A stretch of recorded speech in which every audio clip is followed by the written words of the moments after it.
West is giving ISIS exactly what it wants. And this is what the president was trying to say yesterday with this rhetoric and saying no Muslims and we're just letting Christians in. I mean, that says we're at war with Islam, right? That's exactly how they want it framed, the guys in ISIS. I read their magazine. They got a great Sudoku. It's really, you guys should check it out. Yes. All right. And in that, they actually have a magazine. I'm not even kidding because I quoted some of it in my article today. They actually have a letter to the editor section. I'm not joking. It says, "Send us your letters. We'll get back to you as soon as we can, but we're kind of busy with other things right now." I was like, really? They actually have. This is insane. I'll just share this for a second. Pictures of hostages that no one had wanted to buy. They're offering for sale, and it says like limited time offer. I'm not even kidding. Like, it's insanity. It seems like an SNL parody, and this is what's going on within the mind of the ISIS people. But ISIS wants us to be framed as a war between Islam and the West. And we can't allow them to define this fight. It's all of us versus ISIS. The number one victim of ISIS are Muslims. I wrote an article earlier this week about. Yeah, I was just going to talk about your last piece. Muslims hate ISIS most of all. I was quoting this yesterday. You say before the Paris horror, ISIS was killing Muslims on a daily basis. We Muslims despise these crazy people more than anybody else. That can't be said enough, right? The number one victim of this group is Muslims. By far, not even close, because don't forget the war is over there. I mean, ISIS is fighting a war to control as much territory as possible. They're waving the flag of Islam. Sure. Guess what? They're fighting the Taliban in Afghanistan, and they're fighting Al-Qaeda in Syria.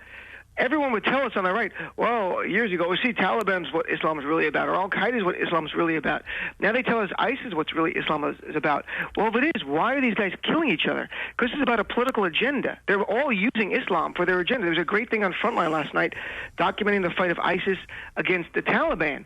These guys, and they're not, you can't out-religion the Taliban. Right. These guys, they're fighting people who are illiterate, don't know anything about the Quran, who say we're doing this for Islam. They're slaughtering each other, and it's a power fight. It's a battle for power and control. And it's horrible. I was reading a thing yesterday, Dean, about, I can't remember which stronghold it is, town. I think it's in Iraq, but, where a lot of the French airstrikes are happening. They're embedding in civilian populations. They're not letting anybody flee. It's terrifying.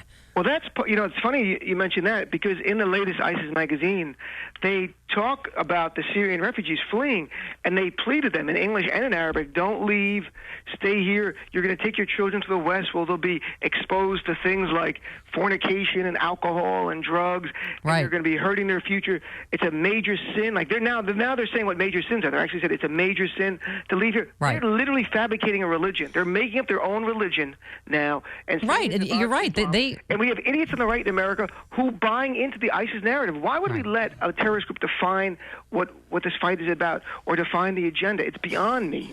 Well, and that's exactly like it was. Again, we're playing right into ISIS's hands, because you're right. They hate them fleeing because it's bad PR. They're saying, "Oh, stay here in the caliphate. That's why we need you. Us to protect you. Don't go to the evil West." Yeah. And so us rejecting them is exactly what they want. Like Elizabeth Warren said yesterday, it was this great impassioned speech. She said, "We are not a country that sends orphans back to their murderers."